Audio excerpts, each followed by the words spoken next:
Jadi kalau ada yang masih bingung bisa langsung ditanyakan. Baik, lanjut ke slide berikutnya.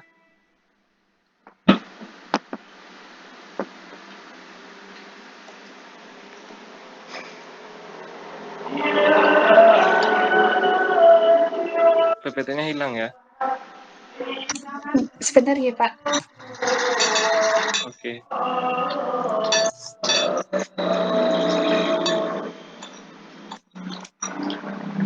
You're who I'm thinking of.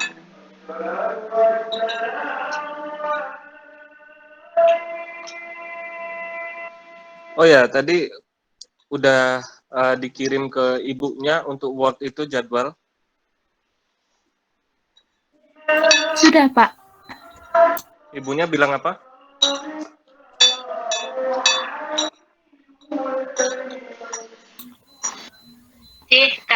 Kami segera membuat pemberitahuan kepada orang tua siswa. Terima kasih. Seperti itu, Pak. Oh, ya udah. Jadi kita mulai prepare dari sekarang deh. Baik, lanjut ke slide kedua. Pakai tisu ikan curug. Nah, di sini attention deficit hyperactivity disorder atau ADHD adalah istilah medis untuk gangguan mental yang ditandai dengan gangguan perilaku atau perilaku yang impulsif dan terlihat hiperaktif. Nah, di sini ADHD itu bisa dikelompokkan menjadi 3 ya. Yang pertama domain hiperaktivitas disertai dengan impulsif. Domain hiperaktif disertai impulsif ini adalah hiperaktifnya dominan sekali, jadi anaknya itu tidak bisa diam ya, tidak bisa diam, gelisah. Kan fisioterapi aku nih Kadang kalau Itu bisa dipaksa untuk untuk fisioterapi diam, sport maka ada untuk kayak gerakan di bubbling lapangan yang muncul seperti kayak menggerakkan bola, kaki atau lain tangan gitu lah ya. secara Itu terus-menerus bisa selama untuk durasi bayi. kalian menahan dia untuk Bisa bisa diam. Misalnya ini kalian apa? peluk Diuk atau kalian paksa dia dengan di rumah tugas untuk duduk sakit. diam. Nah, di situ dia Terus akan menggerakkan salah satu bisa dari anggota geraknya tidak. seperti tangannya atau Kayak kan kakinya misalnya kayak secara berulang-ulang. kan dipelajari galau Nah, itu tuh tanda-tanda kan. dari impulsif ini adalah Nah, kayak ke depannya dia tuh nak tidak masuk apa? memahami Nak sampai adanya apa lagi? bahaya, Nah, tidak memahami urutan, iya. kemudian dia juga tidak bisa menganalisis sesuatu hal 4 tahun semacam satu permainan setahun atau menganalisis jawaban dari apa ngambil yang dia apa? Tidak hadapi, lanjut misalnya ke dikasih soal kayak apa, disuruh sport menggambar atau apa, fisiopedi. gambar rumah-rumahan misalnya, disertai dengan orang dan lain-lain, maka Lagi dia ya akan paling gambar rumah, atap rumah tanpa ada jendela dan paling pintu. setengah Nama tahun. orangnya hanya orang bulat seperti gambar stick gitu. Jadi dia secara garis besar belum memiliki urutan berpikir yang baku, sehingga dia belum memahami urutan-urutan, kemudian bagian-bagian tubuh, sehingga visualisasinya juga akan terlihat impulsif atau cenderung 9. terburu-buru. Impulsif itu terburu-buru ya, yang mengakibatkan dia lupa dengan urutan-urutan tersebut. Nah, kemudian domain inetatif. Nah, domain inetatif ini adalah ADHD yang terlihat tidak bisa diam, kemudian diajak komunikasi hampir tidak ada kontak mata gitu. Tidak.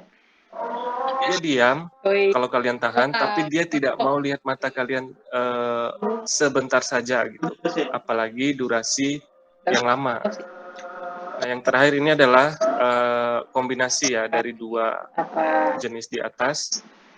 Nah, kombinasi ini dari survei paling banyak dijumpai ya yang kombinasi. Jadi sudah tidak punya kontak mata atau kontak mata minimal, disertai dengan perilaku yang tidak bisa diam, teriak, suka marah, suka mukul, nyakar, bahkan meludahi orang gitu, tergantung dari lingkungan. Tidak bisa langsung dicolok ke AC. Selanjutnya, harus dipakai adaptor. Nah, ini adalah gejala ADHD. Nah, tidak memperhatikan, kemudian hiperaktif dan impulsif. Nah, sama seperti yang saya Tanpa jelaskan di adaptor, awal. Lanjut hanya lagi. lampu saja.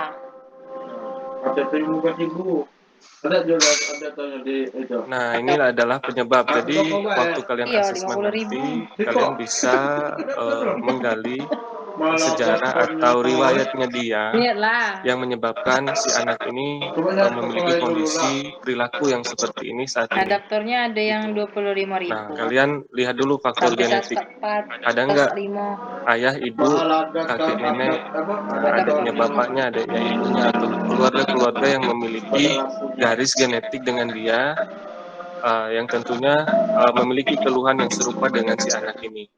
Ditanya dulu, di sumber informasinya adalah ibu atau enggak pengasuh si anak. Genetik atau Gitu. lingkungan faktor. Kemudian faktor lingkungan. Nah, kebiasaan si anak mengolah emosi dengan cara melampiaskan, berteriak, Bisa, tapi aku ngomongnya memukul, tidak bisa. kemudian Aku ngerti, tapi aku tidak menggigit, bisa ngomongnya. menggaruk, menyakar. Listening lumayan Nah, lah. itu didapat dari lingkungan. Nah, lingkungan ini juga kalian dalami. Translate paling.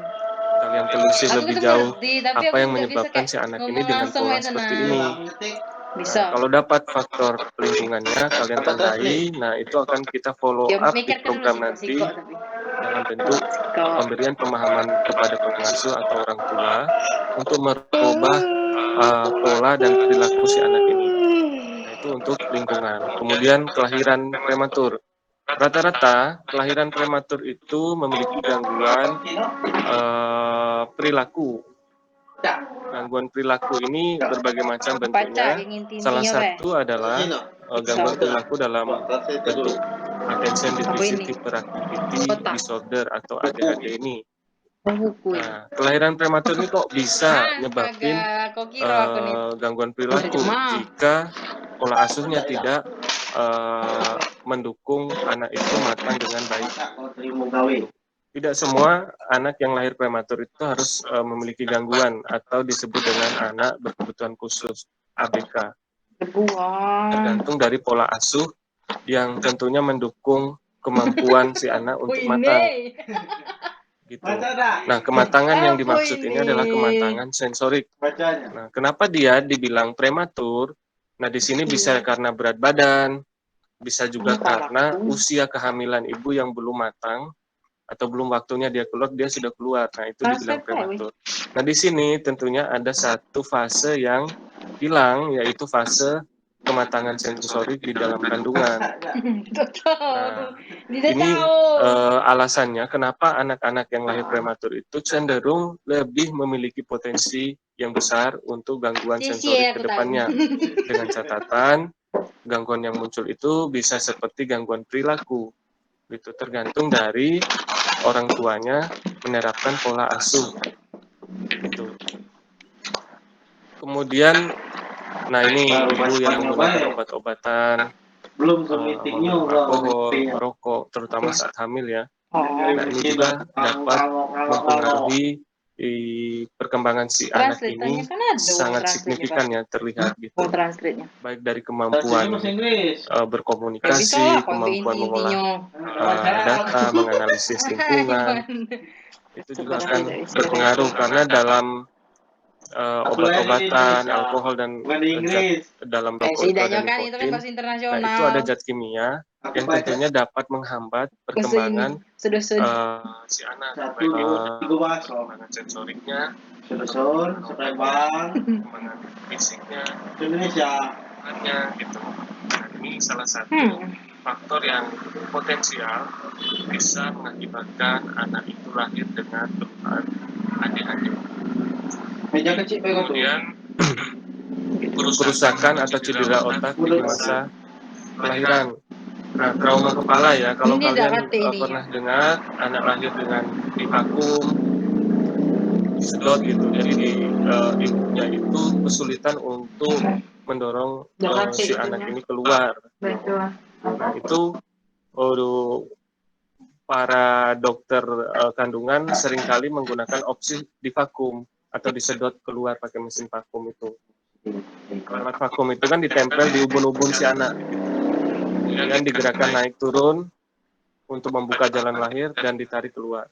Nah, di sini proses ini sangat potensi mengakibatkan cedera kepala pada si anak ini.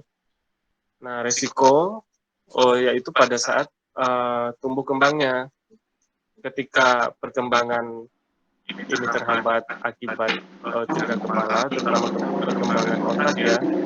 Dalam hal ini kaitan erat dengan sensorik si anak, maka akan mengakibatkan problem-problem seperti problem perilaku. Problem perilaku ini yang mendasari apa sih? Ketidakmampuan anak dalam menganalisa lingkungan serta memenuhi kebutuhan pribadinya seperti eksplorasi, kemudian mencari sensasi atau mematangkan kemampuan-kemampuan sensorik dasarnya tadi yang pernah kita bahas di pertemuan offline yang kemarin. Nah, itu. Jadi anak itu gagal mematangkan kemampuan-kemampuan sensoriknya. Masalah utamanya karena dia mengalami cedera pada saat kelahiran gitu, trauma kepala. Jadi terhambat di situ. Walaupun secara perkembangan motorik dia baik-baik saja, tapi yang perlu kita tekankan ada yang miss nggak dari 3 kemampuan sensorik dasar itu. Nah, ini yang sering terlihat di anak ADHD. Anak ADHD itu dia bisa jalan, bisa lari normal kayak anak biasanya, tapi perilakunya tidak seperti anak normal pada umumnya. Gitu. Yang terakhir adalah ketidakseimbangan senyawa otak. Nah, ini merupakan salah satu dari penyebab terjadinya ADHD yang diketahui. Ya. Kemudian yang tadi ini juga ada kaitannya dengan cedera otak, trauma kepala saat lahir. Lanjut di slide berikutnya. Nah, diagnosis ADHD itu tentunya kalian melakukan asesmen terlebih dahulu. Yang pertama, tadi mencari tahu riwayat perjalanan penyakit atau keluhan si anak ini. Kemudian yang kedua, melakukan serangkaian pemeriksaan fisik. Nah, pemeriksaan fisik ini seperti pemeriksaan perilaku pada psikolog atau dokter ahli anak pada pengidap. Nah, mungkin anak-anak di SLB itu nanti sudah melakukan hal itu dan sudah muncul diagnosa ADHD-nya oleh dokter atau psikolog. Nah, yang perlu dilakukan fisioterapi adalah memeriksa fisik si anak dari postur, head control, kemudian kontrol terang, kemudian refleksnya. Nah, untuk refleks keseimbangan, kemudian kemampuan anak berkomunikasi, banyak enggak kata-kata yang muncul di dia, atau dia masih sangat kurang untuk kamus bahasanya gitu. Kita lihat. Kemudian selain itu bisa juga kita lihat seberapa lama dia visual kontaknya dengan kita gitu. Saat kita panggil namanya, dia langsung menghiraukan kita atau tidak sama sekali gitu, atau hanya fokus dengan berlari, menaiki tangga atau nabrak dinding atau mengganggu orang lain gitu. Nah, itu kita perhatikan. Nah, kalau sudah dapat, maka itu bisa jadi dasar kita dalam menyusun program nanti. Yang pertama, memblocking pola yang abnormal seperti lari-lari tanpa makna, loncat-loncat tanpa makna. Dengan cara memberikan asupan sensorik yang kurang matang tadi. Ada 3 sensorik itu yang kita bahas di minggu lalu atau di pertemuan yang lalu. Nah, itu dapat diterapkan di awal. Nah, setelah itu baru memberikan pemahaman tentang kamus bahasanya, memberikan asupan, misalnya kita perkaya dengan kata-kata yang belum dia miliki dengan cara treatment menggunakan flashcard atau poster-poster hewan atau binatang, buah, kemudian perabotan rumah tangga, furnitur, jenis-jenis kendaraan, dan lain sebagainya, warna-warni. Nah, itu bisa kita mulai memberikan edukasi atau langsung dengan kita saat treatment untuk mengetahui kemampuan kamusnya, kamus bahasanya, dan daya ingatnya. Gitu. Selain itu juga, kita juga dapat memperbaiki kemampuan motorik juga. Gitu. Itu untuk fisioterapi. Nanti kita bahas lebih lanjut di slide fisioterapi di bawah. Yang kemudian melakukan wawancara. Nah, ini wawancara ini udah pasti ya. Wawancara ini kalian bisa bikin kuesioner yang tentunya mencantumkan gejala dalam bentuk pertanyaan. Apakah anak Anda terlihat gelisah saat di rumah gitu? Ya atau tidak jawabannya. Kemudian apakah anak Anda tidak memiliki kontak mata saat diajak berbicara atau diajak berkomunikasi? Gitu. Bagaimana perilaku sosialnya si anak gitu. Contoh kalau membuat kuesioner dalam bentuk form gitu. Bukan kuliah Untuk ini mengetahui apakah si anak ini cenderung ke tipe ADHD nomor berapa gitu. Nah, kemudian kuesioner ini juga bisa kita berikan ke gurunya atau ke orang tua. Nah, ada tes laboratoriumnya kalau untuk ADHD ini. Jadi bisa dirujuk ke laborat gitu. Lanjut lagi.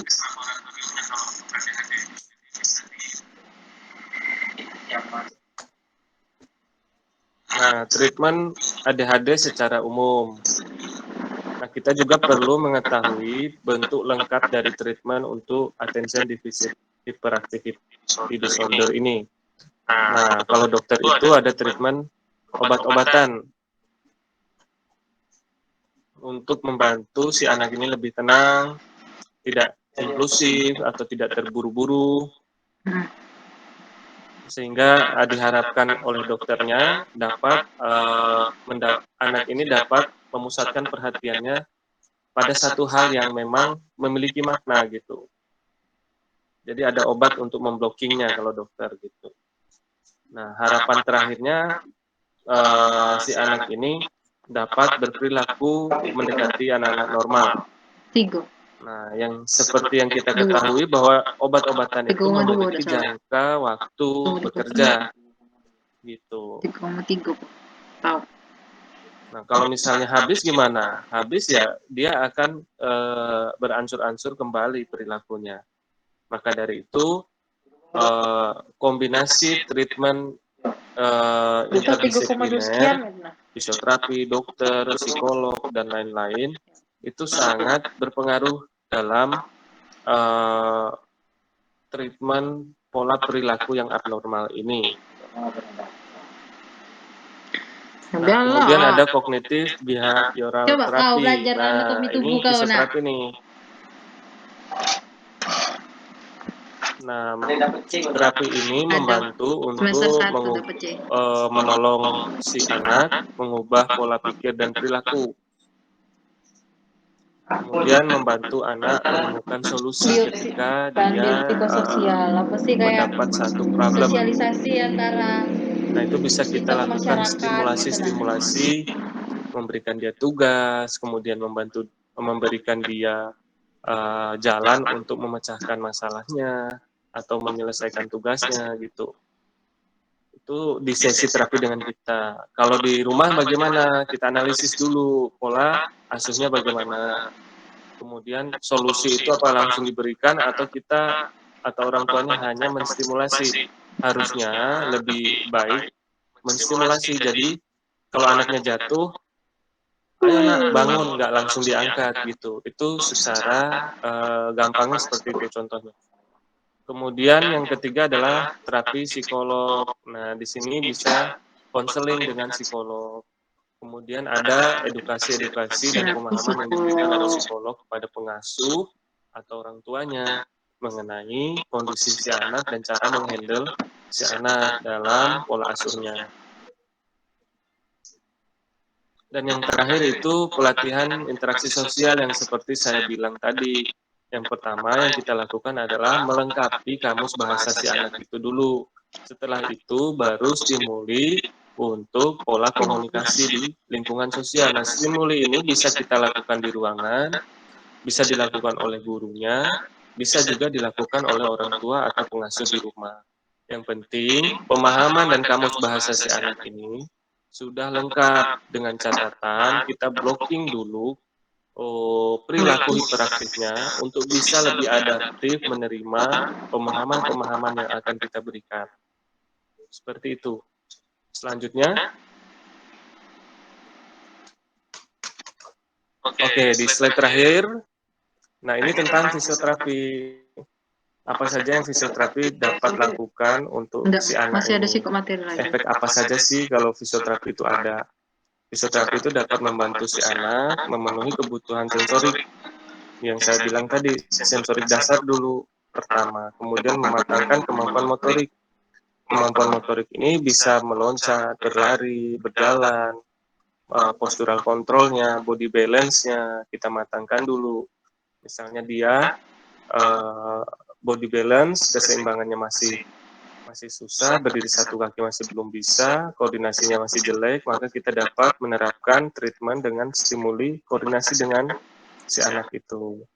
Kemudian yang ketiga meningkatkan fokus dan konsentrasi dengan cara melatih atau mematangkan otot-otot core si anak. Nah, polanya gimana, Pak? Pola stimulasinya dengan kembali ke pola perkembangan motorik.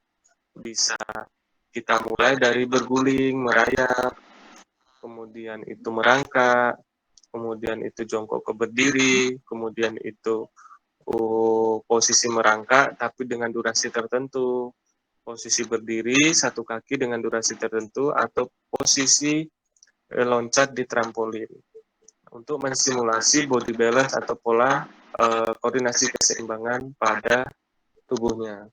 Ini juga udah kita bahas sedikit di pertemuan yang kemarin tentang bagaimana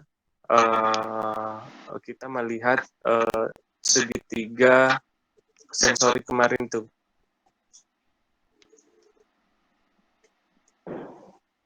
Kemudian koreksi postur. Nah, koreksi postur, pola postur yang head controlnya jatuh. Nah, penyebabnya apa? Visual kontaknya, Pak. Ya udah. Nah, lihat penyebab utama kenapa pola postur bisa kebentuk seperti ini. Nah, kalau pola postur dia membungkuk, otomatis ada reaksi sensorik yang hipersensitif yang pola postur ini lindungi. Kalau misalnya dia bungkuk ke depan, kalau kita lihat dari samping seperti membentuk huruf C gitu posturnya kalau duduk. Nah, ini kita lihat dulu yang hipersensitif ada di depan nggak? Coba lihat di area dada, kemudian samping perut, area leher, wajah. Itu kalau hipersensitif, maka stimuli kita harus berikan untuk mematangkan kemampuan sensorik itu agar tidak membentuk pola postur yang salah. Nah, begitu cara kita untuk koreksi postur si anak. Bukan dengan anak datang langsung ditidurin, langsung diarahin ke ekstensi, nggak bisa. Jadi kita melihat dulu masalah utamanya apa. Selesaikan masalahnya, misalnya hipersensitif, baru bisa kita arahin posturnya ke arah yang kita mau. Dengan cara kita menguatkan core-nya, misalnya back muscle-nya kita kuatkan supaya lebih baik dalam mengontrol postur gitu. Sambil kita menyelesaikan masalah utamanya seperti hipersensitif tadi. Nah, kemudian membantu dalam edukasi untuk pola asuh serta lingkungan si anak. Nah, lingkungan yang ideal itu seperti apa sih untuk si anak ini? Misalnya dia perlu untuk melengkapi kamus bahasa, makanya kita setting lingkungan di rumah. Gini Bu, di rumah itu coba ajar dia lebih sering bermain, mengenali lingkungan atau eksplorasi lingkungan. Gitu. 15 menit saja per hari dia mengeksplorasi jenis tanaman misalnya, jenis perabotan rumah tangga, kemudian jenis-jenis warna gitu. 15 menit saja dia untuk berkonsentrasi gitu, tergantung dari kemampuan si anak ini mempertahankan fokusnya gitu. Nah, kita bisa melihat kemampuan si anak mempertahankan fokusnya ini dari mana? Dari saat kita treatment atau saat kita melakukan asesmen di setiap anak datang. Gitu. Sehingga kita dapat memberikan edukasi yang sesuai gitu dengan kondisi si anak dan memberikan pemahaman baru ke orang tua tentang perkembangan anak dan pola asuh si anak, karena pola asuh anak ini harus mengikuti perkembangan si anak. Kalau misalnya orang tua menutup diri untuk tidak mencari pemahaman baru, maka ketika si anak ini membutuhkan sesuatu, orang tuanya akan diam saja gitu. Jadi pola asuhnya tidak mendukung si anak ini untuk berkembang, akhirnya dia macet di situ-situ aja. Nah, disinilah fungsi kita untuk memberikan edukasi itu dan menambah pemahaman si orang tua atau pengasuh itu. Bisa juga ke guru-gurunya gitu. Kemudian yang keenam, membantu anak dalam memahami urutan. Nah, di sini pola stimuli numerik bisa juga kita terapkan. Kemudian kita bangkitkan ingatannya dengan mengingat urutan aktivitasnya dia. Kemudian kita bangkitkan juga memori ingatannya untuk mengingat aktivitas-aktivitas step by step seperti mau makan, mandi, mau berangkat ke sekolah, apa saja yang perlu disiapkan. Kemudian di rumah itu ada siapa saja, siapa yang paling tua, sampai yang paling muda. Kemudian di rumah itu ada berapa orang laki-laki, berapa orang perempuan. Nah, dia harus tahu gitu. Sehingga pemahaman terhadap lingkungan itu banyak dan jelas gitu. Nah, untuk itu kalau sudah dapat pemahamannya, maka dia akan memiliki kemampuan untuk menganalisis lingkungannya gitu. Karena komponen-komponen dalam lingkungan itu sudah dia pahami. Nah, kalau dia sudah pahami dengan cara dia menganalisisnya sudah baik, maka di poin ketujuh, anak itu akan lebih tenang, lebih adaptif, dan tidak menganggap sesuatu stimuli itu sebagai bahaya yang menghampiri dia.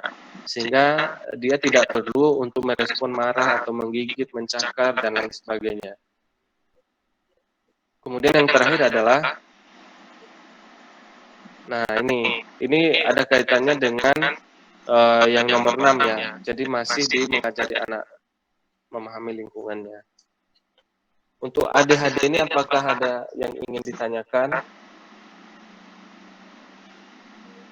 Karena slide selanjutnya ini kita masuk di ASD ya. Autism Syndrome Disorder. Saya mau bertanya, Pak. Ya. Saya pernah membaca sebuah artikel kayak gitu, Pak, yang mengatakan bahwa ADHD ini bisa menjadi gejala awal dari autis. Itu apa benar ya, Pak? Lalu saya juga dapat dari kakak-kakak yang profesi dibilang kalau misalnya melihat anak autis dengan ADHD itu sulit untuk dibedakan seperti itu, Pak. Jadi besar bedanya itu apa, Pak, antara autis dan ADHD ini, Pak? Oke. Yang paling gampang dilihat ya, saya jelasin yang paling gampang kalian cerna aja. Jadi autis itu dia memiliki satu pola gitu, satu pola saja yang dia senangi. Kemudian satu pola ini termasuk pola babblingnya dia, kemudian pola dia bermain hanya satu aja yang dia suka. Kemudian kalau misalnya dia direwat atau apa ya namanya, babysitternya yang ngurusin dia, kalau dia sudah suka sama satu ya satu itu aja, nggak bisa berubah. Tapi kalau ADHD dia bisa, asal dia nyaman gitu, dia bisa berubah pola bermainnya, merubah kesukaannya dia, efek babblingnya dia bisa berubah. Misalnya kalau autis itu dia babblingnya hanya mencubit-cubit atau memukul-mukul kepala gitu. Kalau ADHD itu dia bisa berteriak, kemudian lingkungannya itu dia melihat ada orang yang mukul, berubah teriakan itu jadi pukulan gitu, pukul atau cakar gitu. Jadi ADHD itu dia tidak memiliki satu pola gitu. Kalau autis dia cenderung mengulangi pola itu saja gitu. Itu perbedaannya. Jadi kalau dilihat perilakunya hampir mirip, tapi polanya itu yang membedakan dia. Gitu. Ya baik Pak, sudah paham. Terima kasih Pak. Ya. Nah, kalau kalian lihat teman kalian di kampus ada yang memiliki satu pola tuh ya curiga aja, jangan didiagnosa.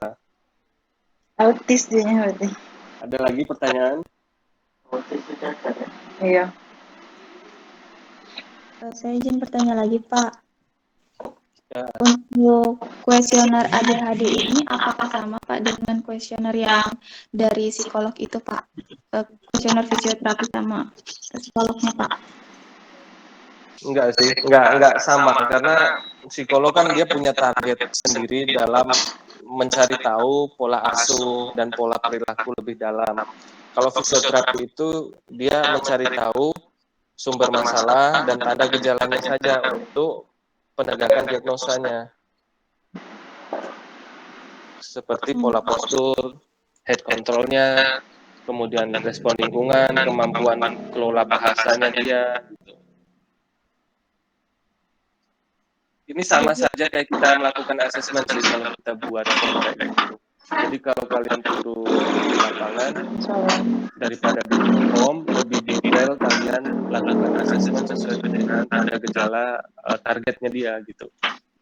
Target kasusnya. Oke, baik Pak. Yang lain? Saya Pak, izin bertanya. Ya, boleh.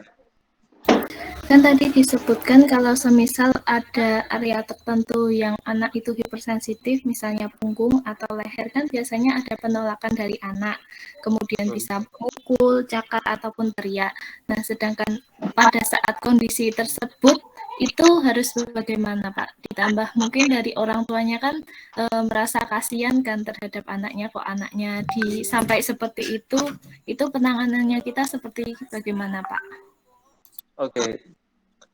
Jadi dalam memberikan stimulasi untuk area hipersensitif ini memang kita paham dulu, misalnya target orang tua. Jadi kita kasih pemahaman dulu ke orang tua. Bayangannya kalau dikasih stimuli ini, anak ini akan memunculkan perilaku yang kayak gini, respon baliknya Bu. Nah di sini Ibu harus tegas. Jadi jangan langsung dibantu. Berikan kami waktu untuk bisa memberikan stimulasi dulu. Kalau misalnya anaknya nolak, nangis, teriak gitu. Nah, pola seperti itu muncul itu karena ada rasa traumatik gitu. Kalau dia pernah fisioterapi kemana, dia nolak gitu. Kan di beberapa tempat itu tidak ada pendekatan langsung dihandle gitu. Nah, kalau kita nanti, kita pendekatan dulu.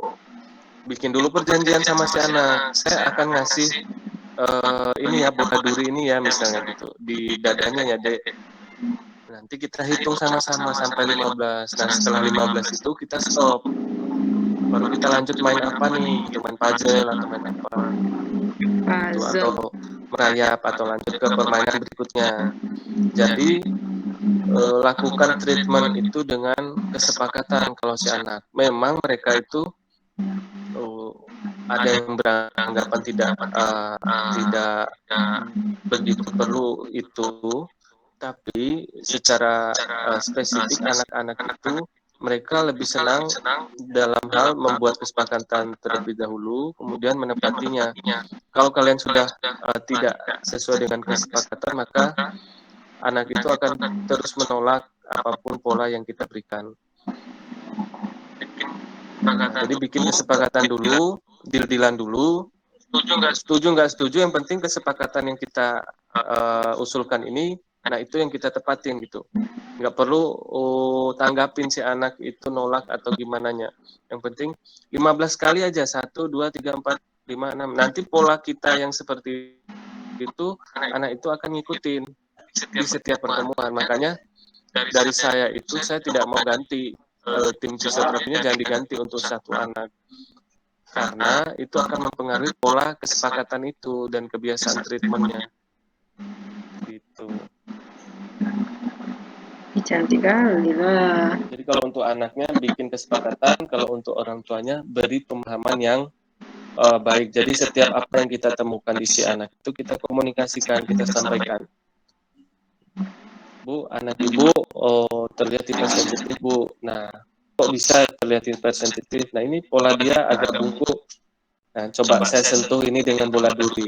Pasti dia nolak nih, Bu, gitu. Dan satu hal lagi, bentuk treatment yang kita berikan itu judulnya adalah bermain ya. Jangan pernah datang dengan judul kalian mau diobatin gitu. Karena dunia anak itu adalah dunia bermain gitu. Jangan rubah dengan dunia rehabilitasi gitu. Kalau kalian rubah kayak gitu ya dia nolak pasti. Begitu. Pak, terima kasih atas jawabannya. Ya, ada lagi tentang ADHD? Apa yang tanya? Aku tuh bingung. Nah, udah kebayang nggak turun ketemu dengan kasus ADHD itu kayak gimana? Sudah ada bayangan, Pak. Oke, kita lanjut ya. Jadi kayaknya ada 3 slide nih sisanya. Kita lanjut di slide berikutnya.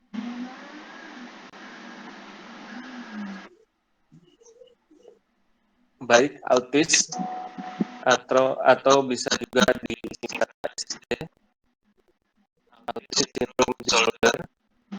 Nah, ini merupakan gangguan perkembangan pada anak yang menyebabkan kemampuan komunikasi dan sosialisasi anak terganggu atau terhambat.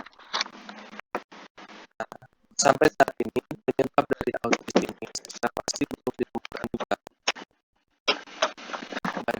Dia juga nggak bisa dites laboratorium, nggak bisa juga. Nah, kemudian ASD terkadang dapat dideteksi pada usia 18 bulan. Nah, dengan caranya gimana bisa dideteksi di 18 bulan umurnya. Nah, 18 bulan, 12 bulan itu kalau di DDST kan kalian bisa lihat dari umur 1 bulan sampai 12 bulan itu anak memunculkan pola persona sosial. Nah, karena keluhan ini dia lebih membatasi anak pada sosialnya, maka kalian bisa lihat perkembangan sosialnya dia. Gitu. Nah, anak autis juga dikenal dengan anak yang jarang sekali berbicara. Karena apa? Karena kamus bahasanya juga dia yang sedikit. Itu lanjut.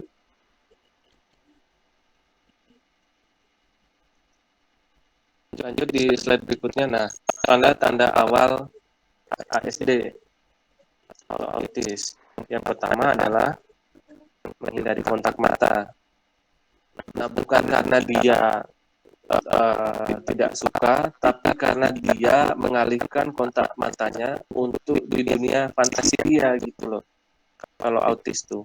Kalau ADHD itu dia ngalihin pandangannya untuk mencari kebutuhan sensorik dia gitu.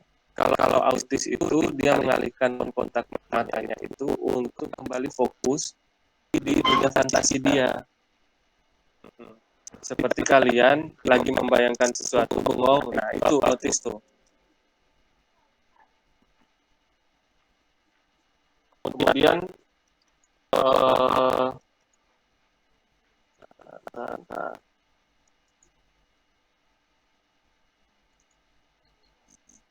nah, perbedaan untuk nomor 1 ini sudah jelas untuk ADHD dan autis. Nah, kita lanjut ke nomor 2, memiliki sedikit minat pada anak atau pengasuh lain. Jadi dia kalau sudah senang sama satu orang pengasuh, dia akan nyaman walaupun ibu kandungnya sendiri gitu. Kalau dia sudah senang sama neneknya, ya neneknya aja yang dia mau gitu. Dia hanya memiliki satu pola gitu, satu minat, nggak punya minat yang lain.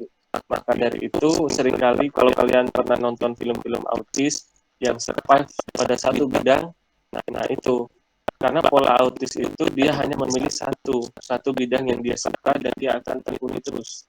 Kalau dia senang matematika, maka dia akan jadi ahli matematika doang. Gitu. Maka dia akan lemah di bahasa, dia lemah di seninya, gitu. Jadi dia akan memilih satu orang pengasuh atau satu pola.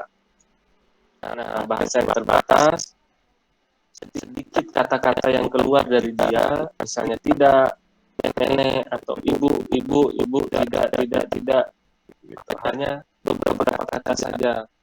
Dan cara dia berkomunikasi juga dengan terbata-bata kalau dia butuh doang gitu. Itu pun per sekian detik dia keluar dari dunia fantasinya atau dunia imajinasinya dia. Nah, dia yang nomor 4 itu dia selalu marah kalau ada perubahan pada pola keseharian dia. Misalnya dia hanya suka main pakai nada dering handphone ibunya atau neneknya. Satu nada dering itu dia putar terus atau satu lagu yang dia suka dia putar terus karena dia nyaman dengan lagu dan nada itu. Dirubahlah misalnya dengan lagu yang lain, dia akan ngamuk arah. Bukan kalau kalian lagu yang kalian suka tiba-tiba teman kalian nyabut headset yang kalian pakai, kalian kesel gitu, kesel biasa gitu, nggak sampai mukul orang gitu, paling cuman marahin teman kalian. Nah, kalau anak autis ini dia bisa sampai mencelakai dirinya sendiri kalau ada pola yang berbenturan dengan dia atau pola yang tidak dia senangi, kalian masukkan di lingkungan permainannya dia atau lingkungan polanya dia, kalian ganti dengan pola baru tanpa seizin dia gitu. Dia bisa marah sampai membahayakan dirinya sendiri seperti mukul kalau nggak ada benda yang dia pukul atau nggak ke kalian, dia bisa mukul dirinya sendiri sampai biru-biru sampai berdarah-darah tuh, bisa mukul tembok, bisa nabrakkan dirinya ke dinding, bisa guling-guling, bahkan dia tidak tahu konsekuensi dari apa yang dia lakukan gitu. Karena eksplorasi dan pemahaman lingkungannya kepotong sejak usia 18 bulan itu dia udah dengan pola itu. Jadi tidak ada eksplorasi lingkungan. Maka dari itu dia tidak memiliki pemahaman tentang bahaya dan lain sebagainya. Itu kemudian ciri lain dari anak autis itu yang bisa kita adalah kesulitan berkomunikasi. Nah, kesulitan berkomunikasi ini dengan catatan anak ini kan dia nggak punya kamus bahasa yang lengkap. Kemudian dia lebih fokus pada satu pola. Kemudian dia selalu berada pada imajinasi dia. Maka dari itu komunikasi ini hampir tidak dia lakukan kecuali dia lapar atau dia ingin pup, ingin BAB, BAK gitu, ingin tidur atau ingin sesuatu yang urgent, nah itu baru keluar kata-kata itu. Kemudian selanjutnya ada gangguan dalam berhubungan sosial. Ya sudah pasti dia mengalami hambatan di sosialnya. Kemudian yang ketiga ada gangguan perilaku. Semua pola itu akan mengerucut di perilaku si anak. Dengan anak kebanyakan.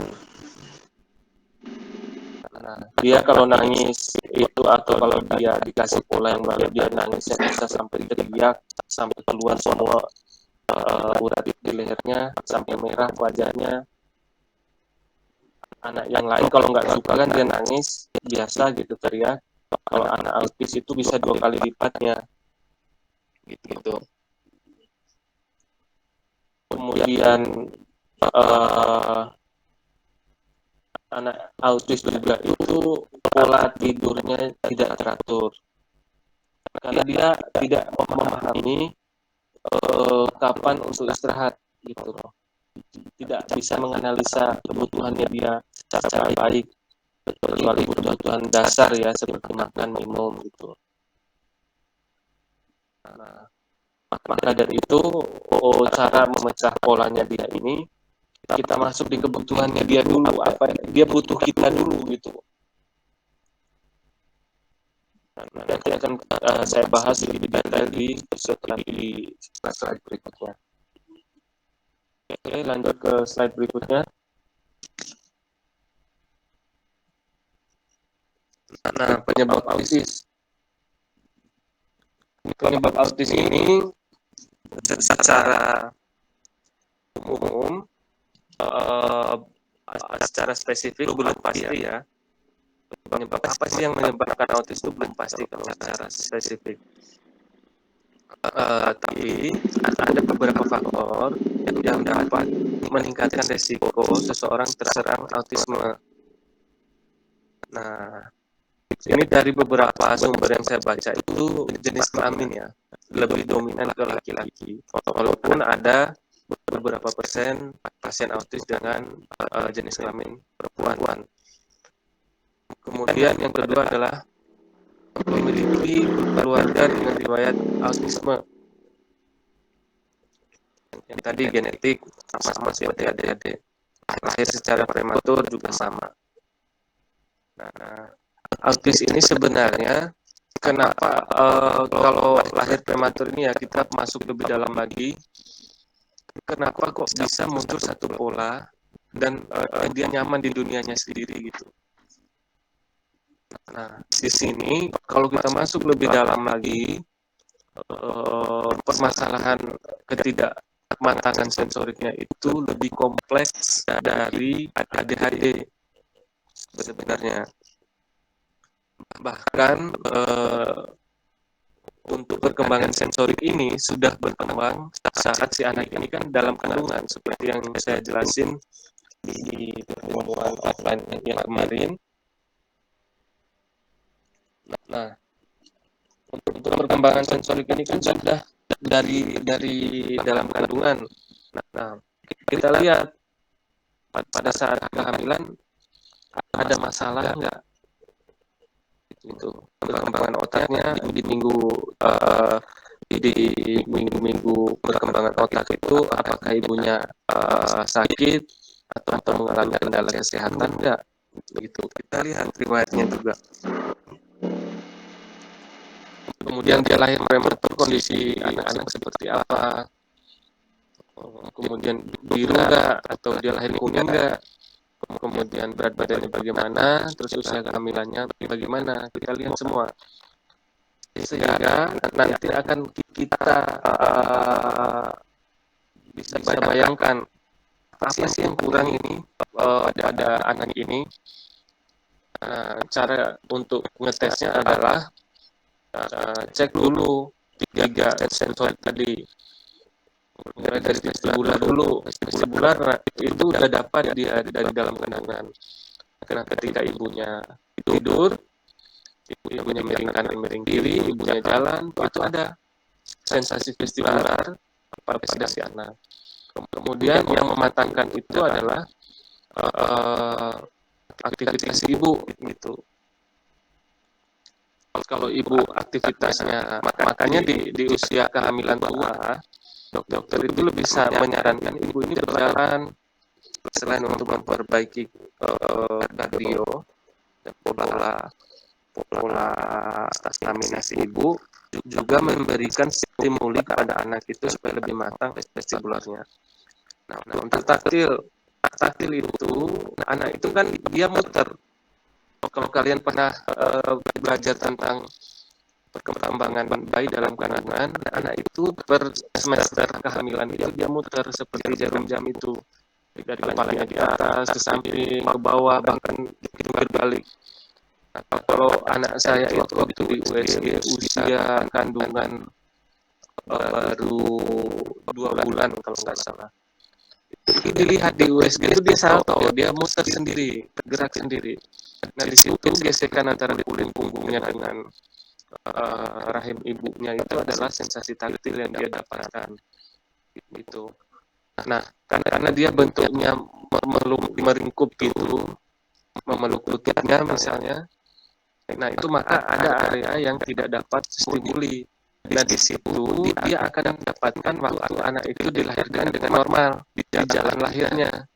Sensasi taktil itu plus sensasi proprioceptifnya.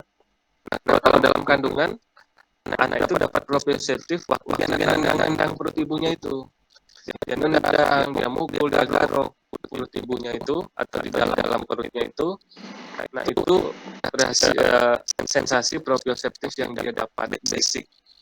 Nah, itu kita lihat perkembangan dia sering nggak bergerak, dia bagaimana rutinitas dia, misalnya pola dia nendang itu bisa dihitung nggak, sehari ada berapa kali baru waktu hamil. Kalau ibunya masih ingat, kalau ibunya nggak ingat ya udahlah gitu, kita asesmen saja gitu.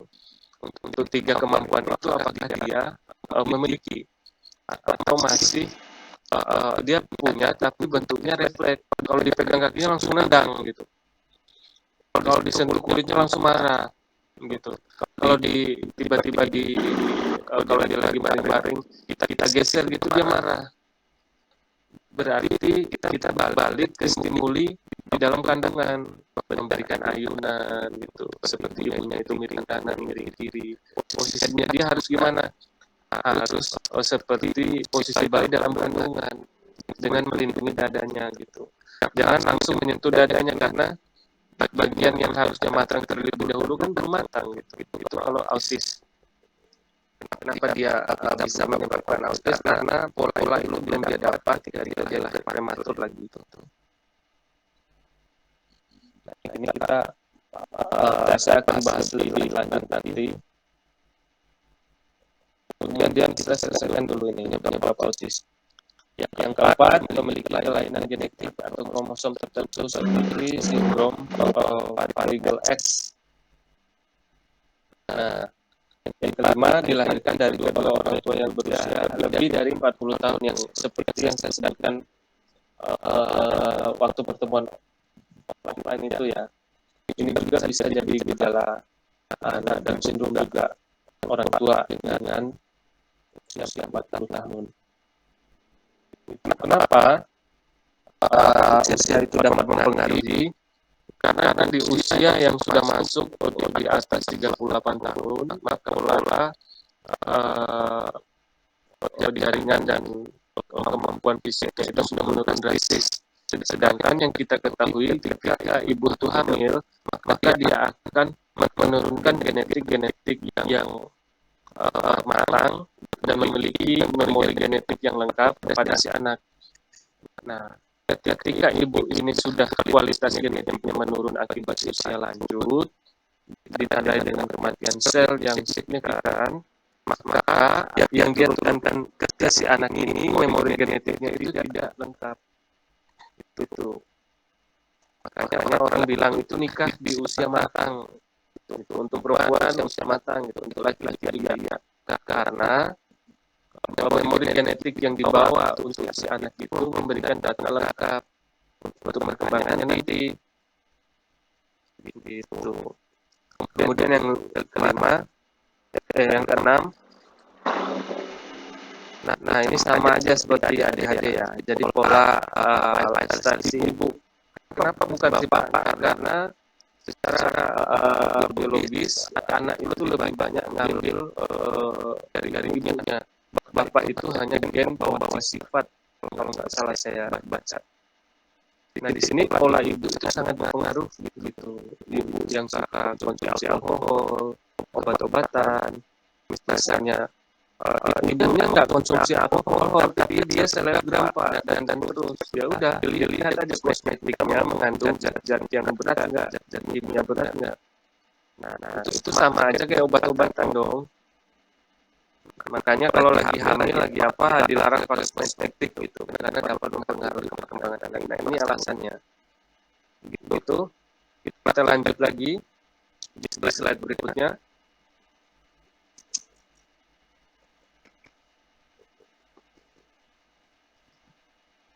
Oke. Slide berikutnya ini adalah tentang fisioterapi ya. Di sini ada sekitar 8 poin.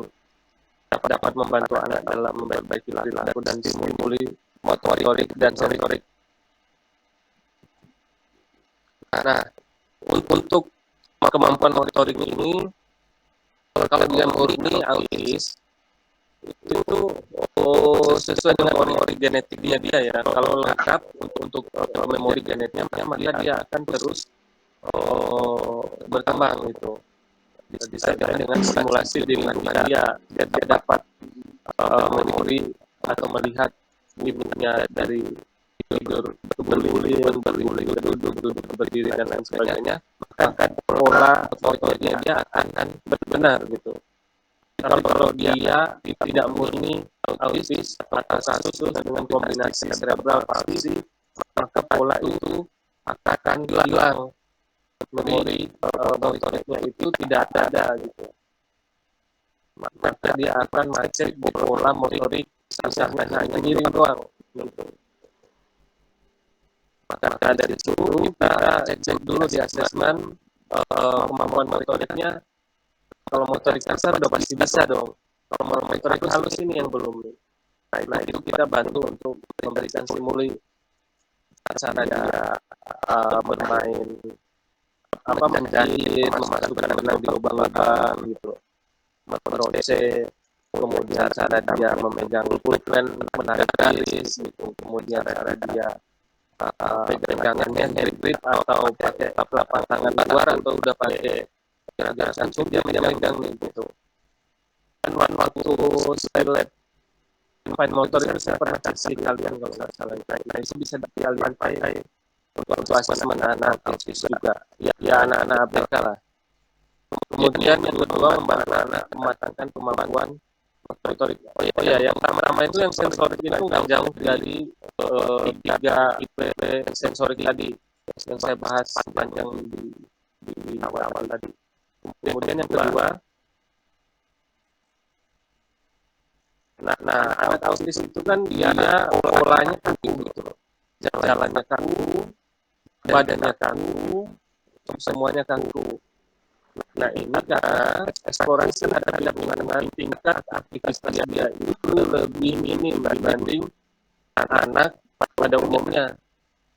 Jadi kalau anak ADHD itu hiperaktif, lari ke sana kemari gitu. Kalau anak autis itu ya dia satu pola, misalnya dia senang tidur tengkurap sambil bermain robot, itu aja.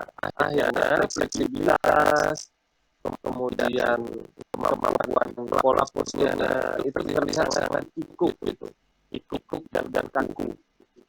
Nah, cara kita adalah memberikan pola, mengajak dia pola yang baru, memecah pola imajinasi dia dengan kita ikut masuk dalam imajinasi dia dan kita masukkan ide untuk menuju pola yang baru gitu.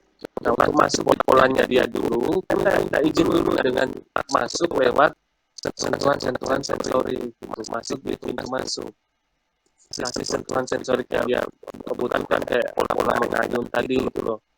Setelah dia nyaman, nah baru kita ngajak atau kita ngarahin dia ke satu pola yang dapat menstimulasi dia gitu.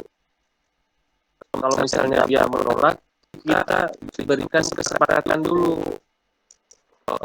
Kita main dulu, berguling dulu ya. Misalnya 5 kali aja berguling. Bikin kesepakatan. Kalau misalnya nggak ada kesepakatan, dia pasti nggak akan mau. Karena apa poin buat dia gitu, targetnya buat dia sampai berapa, dia nggak punya tolak ukurnya, dia hanya ngikutin kalian terus, nah itu dia akan nolak pola baru dan pola yang tidak memiliki landasan yang kuat gitu loh.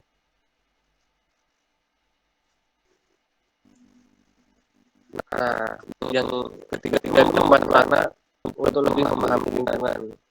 Nah itu dengan cara masuk dulu pola dia, kemudian kita ajak dengan perlahan-lahan keluar dari pola itu, dan lebih kali ke lingkungan dengan cara mengenalkan ini pintu, ini gagang pintu nih, kalau dipegang bisa untuk buka pintu, kemudian ini tembok nih, biar keras, ini cat warna merah, Nah, kita kenali lingkungan dengan cara mengajarkan dia basic dalam pola eksplorasi anak. Jadi anak eksplorasi itu apa sih yang dilihat bentuknya dulu, dilihat karakteristik benda, dilihat karakter lingkungan dulu, dilihat bentuk pintu dulu, dilihat dulu lebar jalannya dulu, supaya dia waktu lewat jalan itu nggak kepentok atau nggak nabrak. Kayak gitu, basic dari eksplorasi. Jadi kita ngajari basic eksplorasi sehingga anak ini lebih welcome ke lingkungan ketika dia kenal lingkungannya.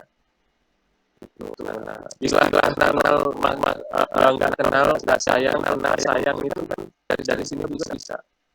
Gitu. Kemudian kelas selanjutnya memberikan edukasi mengenai pola asuh di rumah. Nah, setelah dapat pola yang seperti di atas, kita dapat menerapkan lebih di rumah gitu. Dengan catatan memberikan pemahaman dulu kepada pengasuh atau orang tua atau guru-gurunya, sehingga pola yang kita terapkan ini akan terus berlangsung ketika dia di sekolah atau dia di rumah. Nah, secara beransur-ansur anak ini akan kita arahkan ke lingkungan sosial gitu. Walaupun minatnya dia masih pada satu pola yang dia suka, tapi setelah dia memiliki pemahaman yang lengkap tentang lingkungan, pelajaran dan lain-lain, dia akan memilih satu passionnya dia doang nanti. Misalnya matematika, misalnya gambar gitu. Dia akan melakukan hal-hal itu terus nggak apa-apa. Yang penting secara lingkungan sosialnya dia jauh dalam. Walaupun minatnya dia pada satu pola gitu. Karena memang itu ciri khas dari autis ya, nggak bisa diubah seperti anak normal yang lain, sama-sama seimbang misalnya. Dia suka berkomunikasi, dia suka menggambar, dia suka musik dan lain sebagainya. Kalau anak autis hanya memilih satu, walaupun dia sudah beragam dengan lingkungan sosialnya. Karena itu memang bawaan dari autisme. Karena apa? Karena memori genetiknya itu tidak selengkap pada anak-anak normal lainnya. Nah, kemudian yang kelima, memperbaiki pola postur, refleks si anak. Pola postur bagaimana? Itu kita bisa masuk setelah dia welcome, gitu, menerima kehadiran kita. Yang keenam, memberikan stimuli untuk anak-anak mengembangkan analisis, kemudian ideasi untuk permainan gitu. Dengan cara kita melakukan hal dulu dia lihat, dia dapat memorinya, kemudian kita ajari dia tentang pola bermain yang lain, dan kita kasih tahu di mana kita seru-seruannya. Nah, itu untuk memunculkan minat dulu gitu. Yang penting itu ada minat dulu, untuk mengembangkannya itu lebih gampang.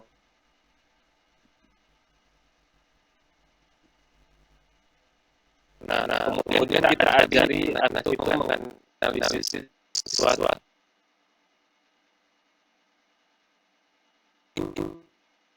Apa ya gitu.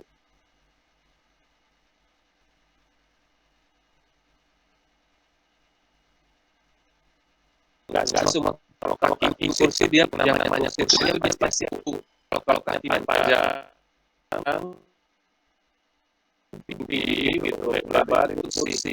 Jadi kita mengajari dia menganalisis sesuatu. Kalau mobil itu bergerak karena dia punya ban gitu. Ban itu bulat dan dia bisa mutar. Jadi penggerak mobil itu karena dia punya ban. Ban itu ada banyak loh gitu. Jadi kita kasih pemahaman itu sebagai basic analisa dia.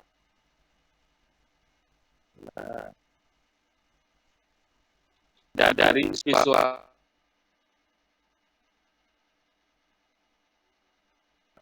kalau bapak dia punya ini, kalau ibu dia punya dulu misalnya ibu tuh nggak punya yang kebal, dia pakai jilbab. Kalau dia bapak aneh-aneh nanti gitu. Kemudian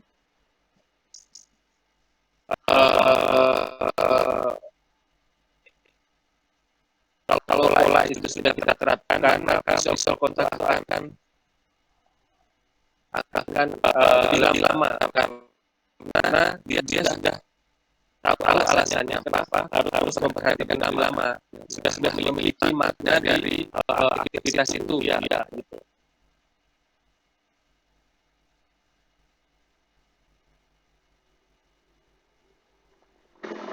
Udah tahu alasan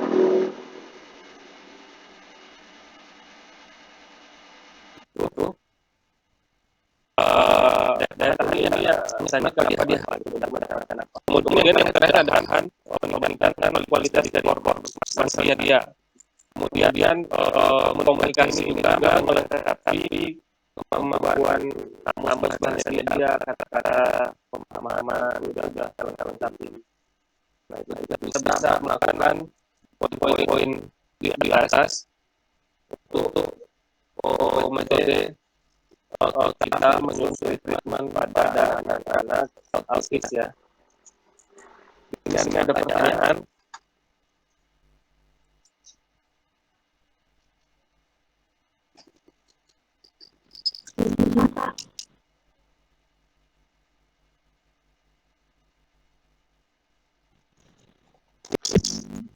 Pak, untuk yang autis ini apapun levelnya marahnya itu aja Pak.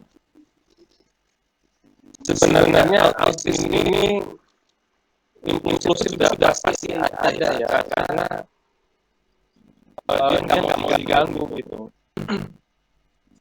Dia pasti akan bertahan satu pola gitu. Kalau emosi itu kan karena kita masuk misalnya kita dapat akses kita marah, pasti emosi lah siapa aja juga. Cuman anak autis itu kan disebut seperti anak-anak yang spesial karena tidak ada komunikasinya, dan kita nggak tahu kita salahnya di mana gitu. Kecuali kita memahami dulu ya dengan catatan yang saya jelasin tadi, kalian paham nih. Kalau masih itu lewat kebutuhan sendiri dulu nih anak autis, setelah itu kita masih pola dia gitu, sebagai orang yang sama seperti dia gitu. Nah kalau dia suka main bonekanya dia kita juga bawa boneka kita main juga dengan dia boneka kamu sekarang ada masuk di pola imajinasi dia. Setelah kita masuk dia nyaman, baru kita ajak dia keluar dari pola itu untuk lebih aware dengan lingkungan sosial, dengan ngajarin basic dari eksplorasi gitu. Kalau kita langsung menggiring aja ya pasti marah. Sama juga dengan adik-adik juga itu. Nah cara kita membuat kesepakatan dengan anak autis itu dengan masuk dulu di dunia nyata, membuat kesepakatan itu baru berhasil. Tapi kalau ada itu tiba-tiba langsung giring dia keluar dari imajinasi dia pasti nggak mau. Kalau ada itu kita langsung bikin kesepakatan langsung ketemu langsung kita main nyusun kalau ini ya, tapi sesuai urutan gitu, main donat pengawalan itu duduk dulu kalau ini sudah selesai boleh lari lagi kok. Jadi kita ngajak dia dengan kesepakatan kalau adik-adik itu langsung juga kalau autis disahlah masuk dulu di orangnya dulu di imajinasinya baru bisa itu. Jangan langsung pasti akan ketemu dengan problem yang kamu bilang itu. Ada lagi? Juga ini teman-teman yang lain bisa bertanya. Langsung saja, Chris. Jangan tak salah, nanya dulu mumpung ini loh. Tiba-tiba nanya. Nanti kalau udah turun mau nanya kan kita harus sama pasien loh. Udah turun arahan. Saya izin nanya Pak. Ya. Tadi Bapak bilang kalau kita masuk ke imajinasi anaknya itu sesuai dengan kebutuhan dari anak itu maksudnya bagaimana ya Pak, dan caranya bagaimana untuk kita tahu apa yang sedang diimajinasikan oleh anak-anak autis itu bagaimana? kita asesmen, kita tanya dulu ya, dia paling senang main apa sih itu, main bola itu, main atau mainin bonekanya itu, boneka itu tahu nggak namanya siapa? Enggak, dia main ada tangan gitu. Dia bola imajinasi, dia berkomunikasi dengan boneka itu arah berarti ya gitu. Oke, sama masuk pola dia berarti tiru dulu pola dia main dengan boneka, bawa boneka, duduk di samping dia, mana aja komunikasi bonekanya dulu, dan langsung menyerang ke dianya gitu. Jadi itu masuk ke alur orang-orang lain gitu. Berarti cara tanya apa dia itu dengan masuk ke polanya dia, bukan langsung datang. Halo Dek, apa kabar ya? Jangan kan respon lihat kalian aja enggak gitu. Karena dia fokus dengan pola dia. Gitu, kalau contohnya kayak gitu. Cara masuk ke imajinasi, jadi pelajari dulu pola yang dengan dia itu A, yang paling dia itu apa. Nah, masuk lewat hal-hal yang dia pelajari dulu. Jangan langsung dipotong. Karena bahasa antara itu ada lagi yang mau ditanyain? Saya bertanya lagi.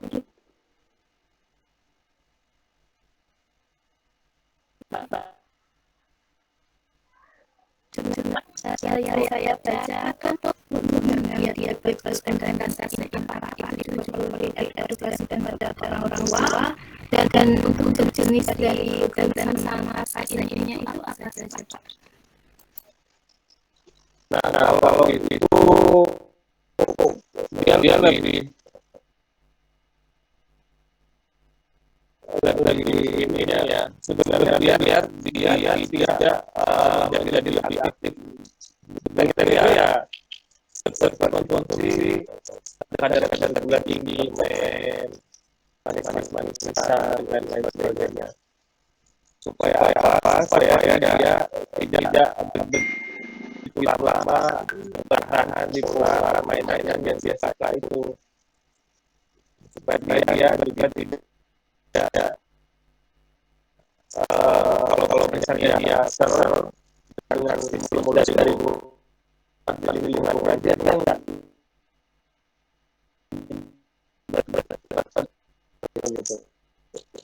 Kalau kalian pernah ada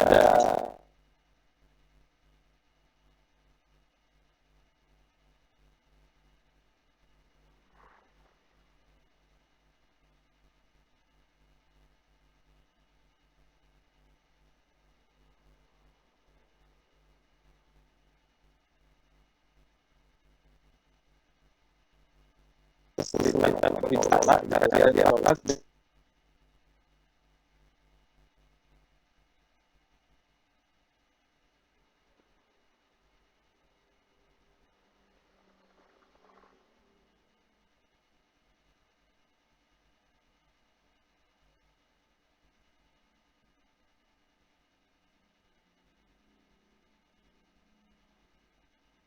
jenis makanan yang mengandung perasaan nenek susu yang manis belum susu apa tanaman itu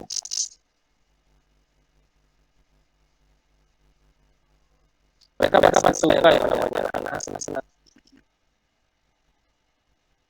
itu kalau mau diedukasi pasti sih lebih diedukasi dari edukasi kan dulu ada dari ini ya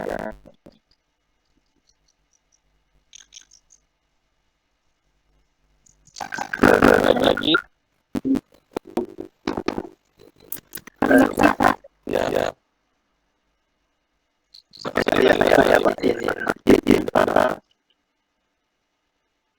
ya misalnya kita ada kata-kata nih ke anak-anaknya itu untuk yang kita lakukan dengan ya Pak untuk anak-anak kan biasanya tentu mereka stimul dan mereka tahu ya melakukan kekerasan itu yang harus kita lakukan gimana Pak? Kalau tantrum itu kita ini dulu kita lihat pola tantangannya dulu. Kalau misalnya tantangannya dia nggak apa-apa. Tapi kalau dia mengarah di hal yang berbahaya, itu nggak apa-apa. Dibloking dengan cara jangan dulu dipegang, misalnya jangan dia mukul kita pegang tangannya.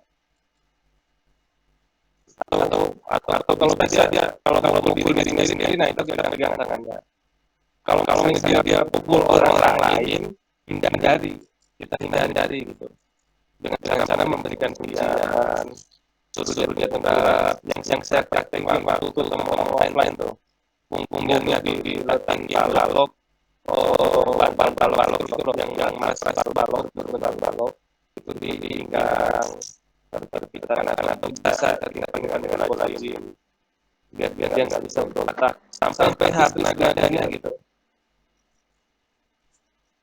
Kalau tenaganya nggak habis-habis, itu baru kita tahu konsumsi gulanya gimana nih Bu di rumah pola makannya dia. Jangan sampai kita terapi anak lagi on fire, nggak akan kuat belum kayak gitu.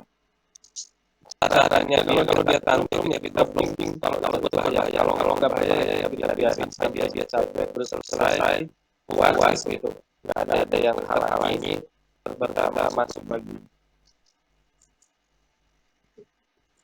gitu.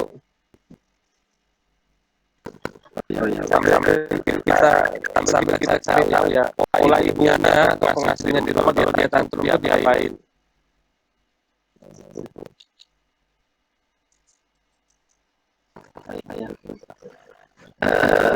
Sama mau tanya satu lagi, tapi ini mungkin ini agak dari konteks autis Pak. Nggak apa-apa.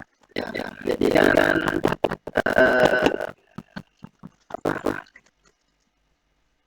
ada yang namanya sindrom Asperger.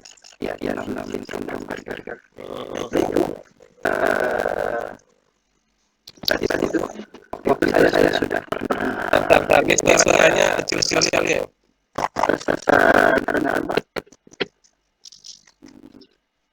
Karena gimana? Oke Pak. Ini sudah dengar. Iya. Jadi ini saya waktu pernah juga sindrom Asperger.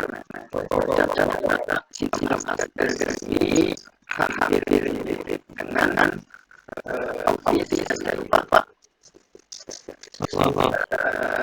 Kemarin saya baca atau sindrom Asperger itu dia tidak memiliki keterlambatan dalam perkembangan bahasa dan kognitif, sedangkan kalau di autis sendiri kan itu ada juga perlambatan bahasa dan kognitif ya Pak.